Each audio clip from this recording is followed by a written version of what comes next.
Maka hari ini, dengan penuh kesadaran, saya Haji Giring Ganesha Djumario mengumumkan mundur dari pencalonan Presiden Republik Indonesia.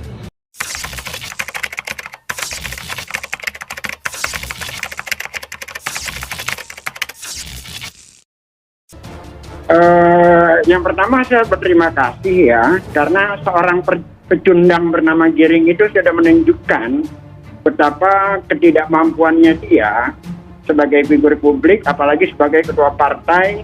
Ya saya maklum karena partainya kan partai seputaran ibu kota ya. Jadi seperti yang Kodari katakan tadi, untuk menaikkan elektabilitas, maka dia perlu menebeng pada popularitas Anies Baswedan. Ya caranya dengan cara seperti itu.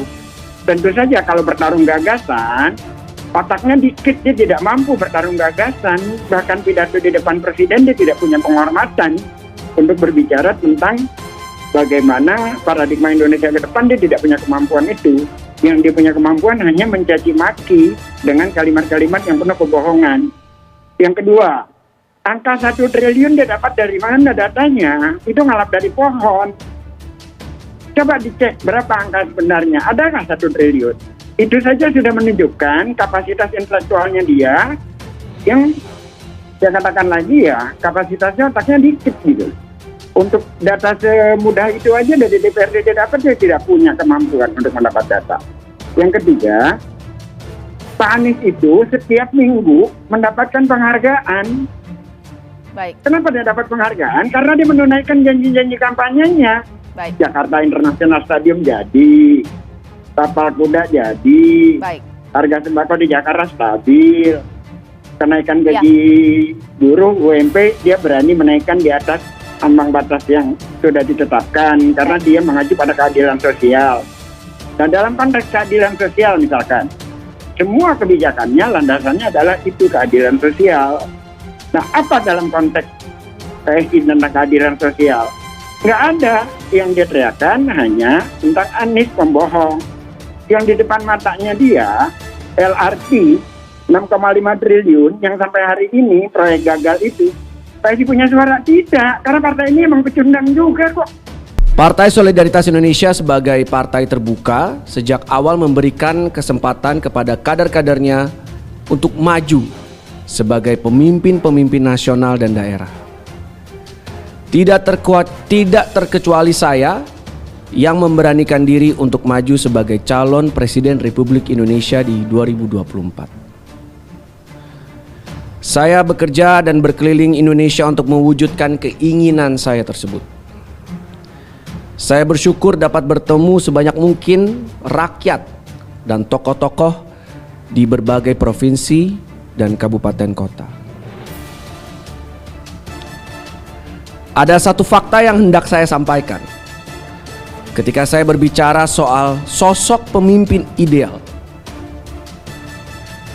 nama Pak Jokowi adalah sosok yang mendapatkan tempat di hati rakyat Indonesia. Banyak sekali rakyat Indonesia yang ternyata masih menghendaki sosok Jokowi untuk memimpin Indonesia. Ini adalah fakta di lapangan, sekaligus aspirasi masyarakat yang sangat mencintai Jokowi. Namun, dibatasi oleh konstitusi bahwa presiden hanya bisa dijabat selama 2 periode. Berdasarkan fakta itu, saya merasa bahwa tahun 2024 belumlah waktu bagi saya untuk maju sebagai calon Presiden Republik Indonesia. Maka hari ini, dengan penuh kesadaran, saya Haji Giring Ganesha Djumario mengumumkan mundur dari pencalonan Presiden Republik Indonesia. Terima kasih dukungan rakyat Indonesia, para donatur, para relawan selama beberapa bulan terakhir ini. Semoga kita semakin solid dan terus bergerak memperbaiki dan membangun Indonesia tercinta. Bersama kawan-kawan DPP Partai Solidaritas Indonesia, saya akan fokus pada perjuangan meloloskan PSI ke Senayan pada pemilu 2024 nanti, menghantarkan lebih banyak lagi kader-kader kami ke kursi parlemen dan eksekutif.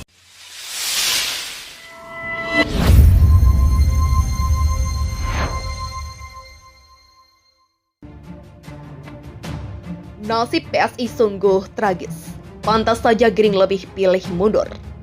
Keputusan Giring Ganesa mundur sebagai capres pada Pilpres 2024 dinilai tak mempengaruhi Pilpres 2024. Hal ini disampaikan oleh pengamat politik Zaki Mubarak. Sebab selama ini elektabilitas Giring tidak pernah menyamai ataupun melampaui tokoh baik yang lain.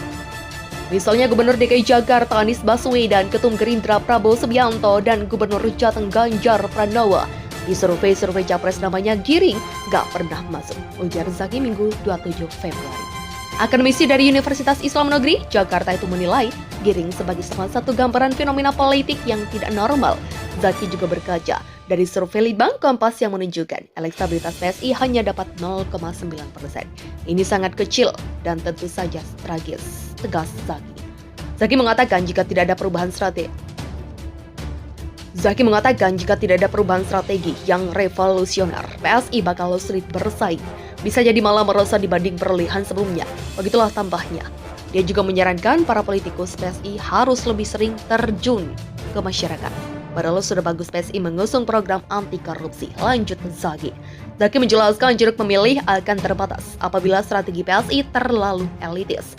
Untuk bisa gol ke Senayan, mau tidak mau PSI harus proaktif, turun ke masyarakat dan mengangkat isu-isu kerakyatan. Begitulah tuturnya. Yang pertama saya berterima kasih ya, karena seorang pecundang bernama Giring itu sudah menunjukkan betapa ketidakmampuannya dia sebagai figur publik, apalagi sebagai ketua partai. Ya saya maklum karena partainya kan partai seputaran ibu kota ya. Jadi seperti yang Dikodari katakan tadi, untuk menaikkan elektabilitas, maka dia perlu menebeng pada popularitas Anies Baswedan. Ya caranya dengan cara seperti itu. Tentu saja kalau bertarung gagasan, otaknya dikit, dia tidak mampu bertarung gagasan. Bahkan pidato di depan presiden dia tidak punya penghormatan untuk berbicara tentang bagaimana paradigma Indonesia ke depan. Dia tidak punya kemampuan itu. Yang dia punya kemampuan hanya mencaci maki dengan kalimat-kalimat yang penuh kebohongan. Yang kedua, angka 1 triliun dia dapat dari mana datanya? Itu ngalap dari pohon.